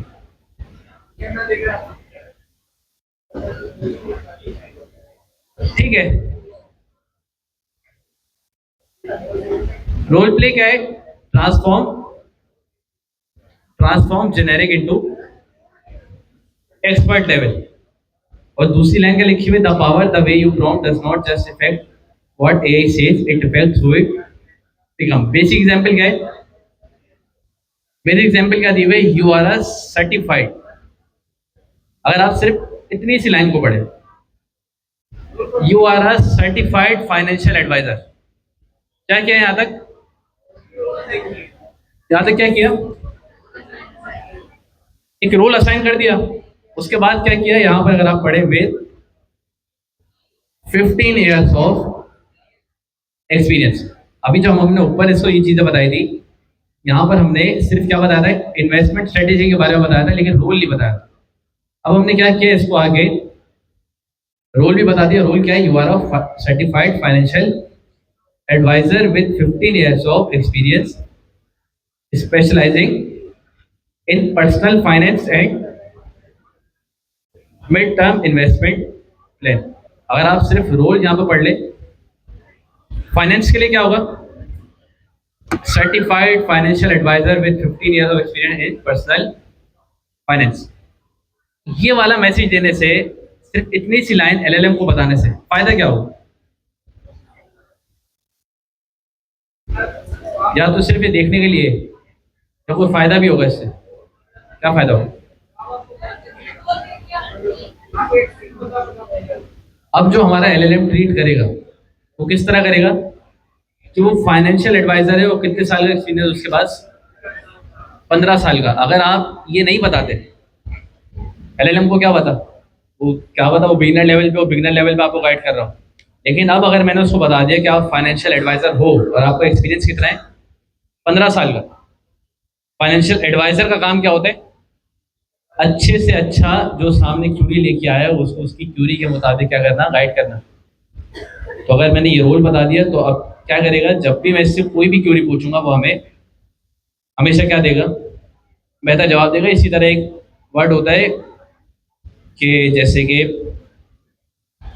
फर्ज कर लें कि अक्सर क्लाइंट आते हैं, वो प्रोजेक्ट बनवाने नहीं आते, वो सिर्फ किसके लिए आते हैं, 1 घंटे की कॉल बुक करते हैं सिर्फ कंसल्टेशन की। तो उस कंसल्टेशन में क्या होता है, उसके अंदर क्या होता है, कुछ बनवाने नहीं आया, सिर्फ क्या लेने आया अभी, मशवरा, क्या ये वाली चीज़ हो भी सकती है कि नहीं। अगर वो वाली चीज़ अगर आपने उसको इतने अच्छे से समझा दी, फिर क्या है, फिर अगला स्टेप क्या आता है कि आप फिर उस पर काम, अगर वो आपसे बनवाना चाहता तो आपसे, लेकिन अगर नहीं बनवाना चाहता तो सिर्फ आपसे ही कंसल्टेशन लेके वो किसी और से बनवा लेगा। एक कंसल्टेशन में होता क्या है कि आप अपनी तरफ से कोशिश करते हो कि सामने वाला जो क्यूरी लेकर आया उसको क्या करो, अच्छे से रिजॉल्व करो। मार्केटिंग के लिए क्या है, फाइनेंस के लिए क्या बनाया अभी हमने, सर्टिफाइड फाइनेंशियल एडवाइजर, कितने साल का एक्सपीरियंस। मार्केटिंग के लिए क्या होगा, सीनियर मार्केटिंग स्ट्रेटेजिस्ट। टेक्नोलॉजी के लिए क्या होगा, senior software architect with 10 years in enterprise system. इसी तरह हमारे पास लॉयर के लिए क्या होगा, लीगल एसिस्टेंस के लिए क्या होगा, corporate lawyer with 10 year experience in contract law. ये बताने से सिर्फ होगा क्या कि हमारा एलएलएम क्या करेगा, जवाब देना थोड़ा बेहतर कर देगा। मतलब वो जब भी जवाब देगा वो अपने आप को क्या समझेगा कि मैं फाइनेंशियल एडवाइजर हूँ और मेरा एक्सपीरियंस कितना है, 15 साल। करना क्या है, स्टाइल एंड टोन क्या है हमारी, be brutally honest and conservative in our in your advice. दूसरा क्या है, take a creative and innovative approach, provide practical actionable recommendations. और उसके बाद क्या है, फोकस किस पे करना है, डेटा ड्रिवन इनसाइट्स। पांचवी चीज क्या है हमारे पास, फॉर्मेटिंग स्ट्रक्चर फॉर सक्सेस। अभी क्या है, गोल क्या है। अभी हमने लास्ट टाइम एक चीज देखी थी कि जब भी हम एलएलएम से सवाल करते हैं, एलएलएम की मर्जी वो किसी तरह भी जवाब दे दे, कभी उसकी मर्जी वो बुलेट पॉइंट्स में दे दे, कभी उसकी मर्जी वो पूरा पैराग्राफ दे दे, कभी उसकी मर्जी वो टेबल बना के दे दे। लेकिन अगर मैं चाह रहा हूँ, फर्ज करें कि मैं एक वेबसाइट बनाई जहाँ पर मैंने क्या लिखा, मैं चाह रहा हूँ कि मैं वहाँ पे ब्लॉग्स लिख रहा हूँ, और ब्लॉग्स के लिए हमेशा क्या होता है, अगर आप ब्लॉग्स पढ़ते हो, ब्लॉग्स में आप देखते होंगे कि एक स्ट्रक्चर फॉलो हो रहा होता है। पहले इमेज आती है, फिर कुछ कंटेंट आता है, फिर आपके पास इमेज आती है, फिर बुलेट पॉइंट्स आते हैं, फिर उसके उसके अलावा सारा कंटेंट आ रहा होता है। हर ब्लॉग का क्या होता है, एक स्ट्रक्चर होता है। लेकिन अगर आप एलएलएम से बात कर रहे हैं और एलएलएम आपको पैराग्राफ के अंदर सारा आउटपुट दे रहे हैं, तो उसका स्ट्रक्चर क्या करना पड़ेगा, आपको खुद से ही करना पड़ेगा। लेकिन अगर मैं एलएलएम को पहले ही बता दूं, आपने जो जवाब देना है वो मुझे देना ही कौन से इस स्ट्रक्चर के अंदर है, तो क्या हमारा फॉर्मेटिंग वाला पार्ट बच जाएगा। तो क्या करना है, सब सिंपल यहाँ पर आके format the response a clear list with bullet points under 3 section. क्या बताया, format the response as a clear list with bullet point under 3 section. पहली चीज क्या है? Asset allocation with percentage, rational for each category. तीसरा क्या है? Race consideration. और यहाँ पर लिखा हुआ क्या है कि हमारे पास पॉपुलर फॉर्मेटिंग ऑप्शन कौन से? Number list and for sequential steps. इसका क्या मतलब? इसका क्या मतलब?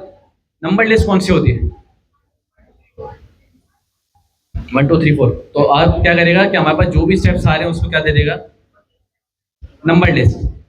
अगर मैं आपको HTML में लेके जाऊं, HTML में याद है आपको, हमने एक चीज पढ़ी थी, order list, unordered list. Order list कौन सी होती थी? सिक्वेंशियल लिस्ट होती थी, जिससे क्या होता था कि 1 2 3 ये सारी चीजें आ रही होती थी। कोई भी काम अगर हमें कोई सीक्वेंस में करना हो तो क्या क्या लगाते थे हम? Order list. लेकिन जब भी बात होती थी अनऑर्डर लिस्ट की, उसमें क्या आता था हमारे पास?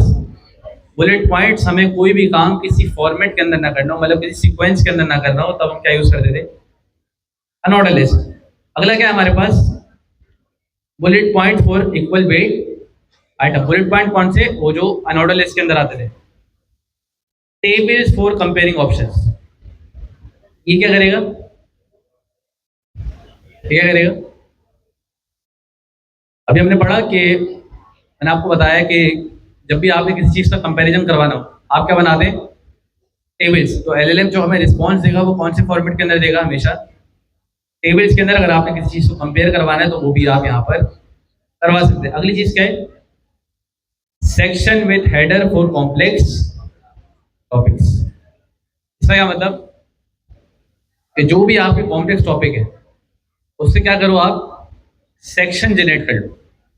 हर सेक्शन में क्या होगा? अपना एक हेडर होगा और उसके अंदर सारे क्या आ रहे होंगे? Complex topic. उसके बाद क्या है? समरी बॉक्सेस फॉर की टेकअवेज। इसका क्या मतलब? जो भी हमारे पास आउटपुट आया उसके आखिर में क्या आ रही होगी? उसकी समरी और क्या आ रहा होगा?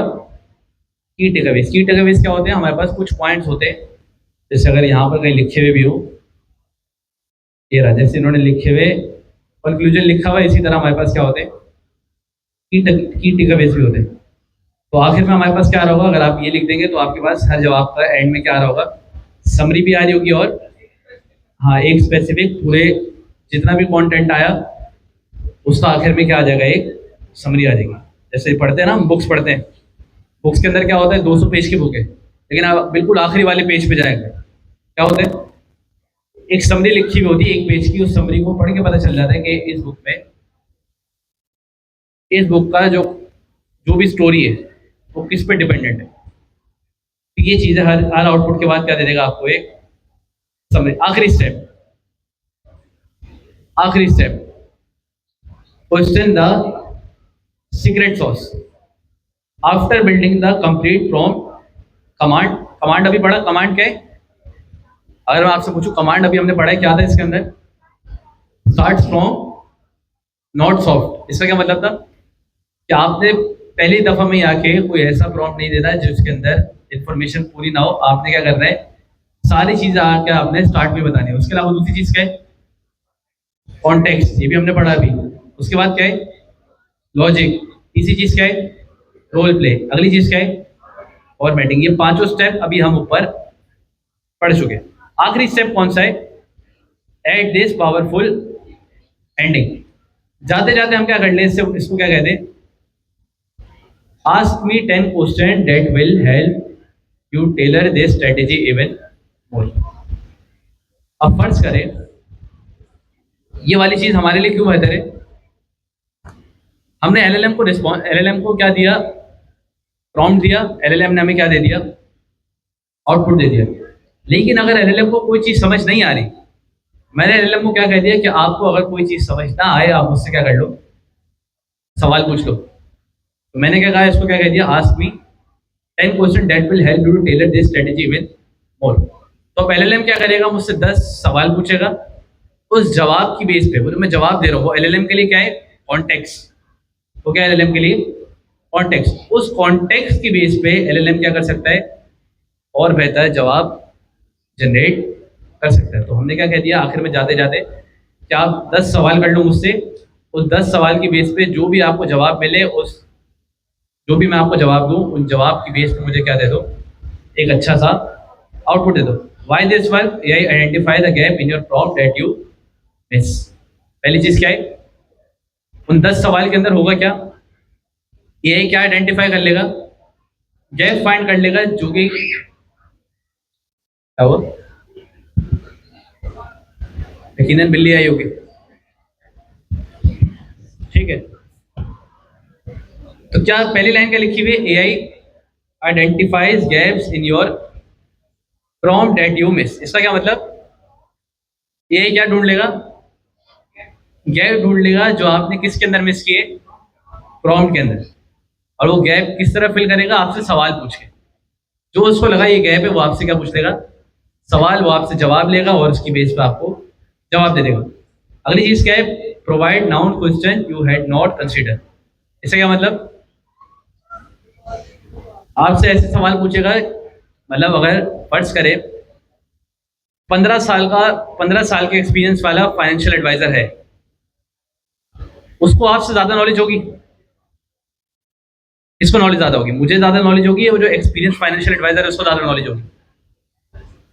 ये तो बता सकते हैं, नॉलेज किसको ज्यादा होगी, फाइनेंशियल एडवाइजर को या मुझे, जाहिर है फाइनेंशियल एडवाइजर को, उसका कितने साल का एक्सपीरियंस है, 15 साल, 15 साल का। तो वो मुझसे कौन कौन से सवाल पूछ सकता है जो मैंने सोचे भी ना हो, और अगर वो मुझसे वो सवाल पूछेगा जो मैंने सोचे नहीं है और मैं उसको जवाब दूंगा, तो वो भी क्या करेगा, उस सवाल को, उसके जवाब को किसकी तरह कंसिडर करेगा, कॉन्टेक्स्ट की तरह, और एंड में मुझे क्या दे देगा, जवाब। अगली चीज क्या है, lead the dramatically better more personalize result.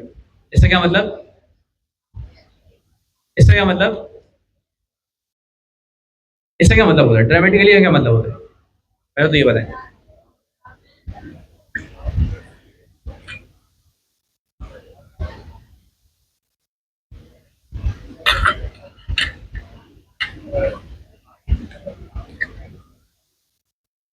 इसको इस तरह समझ ले कि आपके पास वो क्या करेगा, सारे सवालों के जवाब लेगा और आखिर में क्या करेगा, एक पर्सनलाइज सा रिजल्ट दे देगा, किसकी बेस पे, जो आपने सारे यहाँ पर फॉर्मेटिंग को यूज किया, आपको जो 10 सवाल के जवाब आए, उन सब को लेने के बाद आपके पास क्या दे देगा, जवाब। स्ट्रेटेजी क्या होगी, राउंड 1 के अंदर क्या होगा, मैंने क्या बता दिया, ask me 10 question to tailor this better. Round 1 खत्म हुआ, उसके बाद क्या होगा, दोबारा से क्या करेगा, 10 सवाल पूछेगा। राउंड 3 क्या होगा, दोबारा से 10 सवाल पूछेगा, ये हम खुद प्रॉम्प्ट दे रहे हो। रुकेगा कब, रुकेगा कब, जब AI क्या कर दे, AI क्या कर दे, start repeating question means it has enough info.